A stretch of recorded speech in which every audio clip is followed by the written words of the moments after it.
அது மாதிரி இந்தியா ஒரு ஒன்றியம், பல தேசிய இனங்களின் ஒன்றியமாக இருக்குது. இந்தியா பல்வேறு மாநிலங்களாக பிரிக்கப்படுகிற போது மத வழியே, இறை வழியே, சாதி வழியே பிரிக்கப்படவில்லை. மொழி வழியே தேசிய இனங்கள், நிலங்கள். தெலுங்கர்களுக்கு இது, கன்னடர்களுக்கு இது, மலையாளிகளுக்கு இது, மராட்டியருக்கு இது, குஜராத்திக்கு இது, அப்படிதான் பிரிஞ்சான்.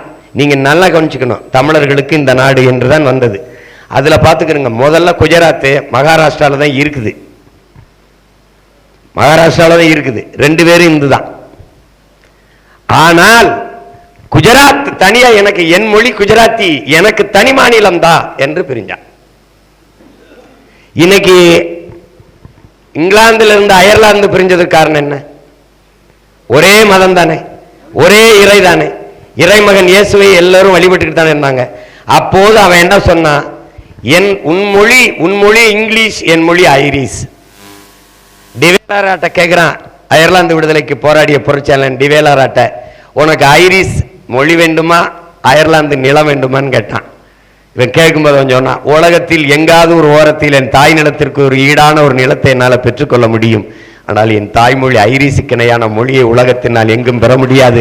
அதனால் என்னுடைய மொழியை கொடுன்னு கேட்டான். அது பற்றுனா உங்க பிள்ளை நான் கேட்பதும் பற்று. எழுதுங்கள் என் நெற்றியில் நான் இஸ்லாமியன் என்று முகமது பர்வீஸ் முழங்கலை. எழுதுங்கள் என் நெற்றியில் நான் அரேபியன் என்று, அப்படிதான் சொன்னான்.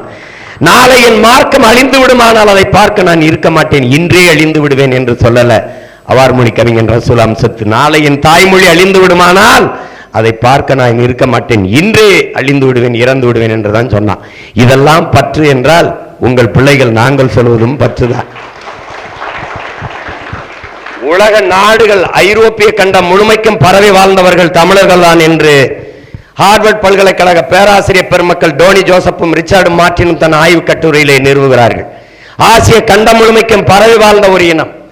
இந்திய துணைக்கண்டத்தில் இந்த நாட்டை இந்துக்கள் நாடு என்று சொல்வதை நான் ஏற்க மாட்டேன். இந்த நிலப்பரப்பு முழுதும் தமிழை தாய்மொழியாக கொண்ட நாகர்கள் தான் பரவி வாழ்ந்தார்கள் என்று அரசியல் சாசனத்தை வகுத்து கொடுத்த புரட்சியாளர் அம்பேத்கர், என்னுடைய தாய்மொழி கூட தமிழ்தான் என்று, என் முன்னவர்களின் மொழி கூட தமிழ்தான் என்று அண்ணல் அம்பேத்கர் பேசுகிறார். அப்போ தெற்காசிய முழுமைக்கும் இந்திய துணைக்கண்டம் முழுமைக்கும் பரவி வாழ்ந்த நான் காலடியில் குறுக காரணம் என் மொழி என பற்றை விட்டு விலகியதால் தான் இவ்வளவு தூரம் வீழ்ந்து இன்றைக்கு அடுத்தவனிடத்தில் அதிகாரத்தை கொடுத்து விட்டு அற்ப உரிமையை கூட பெற முடியாமல் வீதியிலே நின்று போராடுகிறேன். அதுவும் உரிமையை கேட்டு போராடக்கூட, நின்று போராடக்கூட நிலம் தர மறுக்கிற அதிகாரத்துக்கிட்டே நிற்கிறேன்.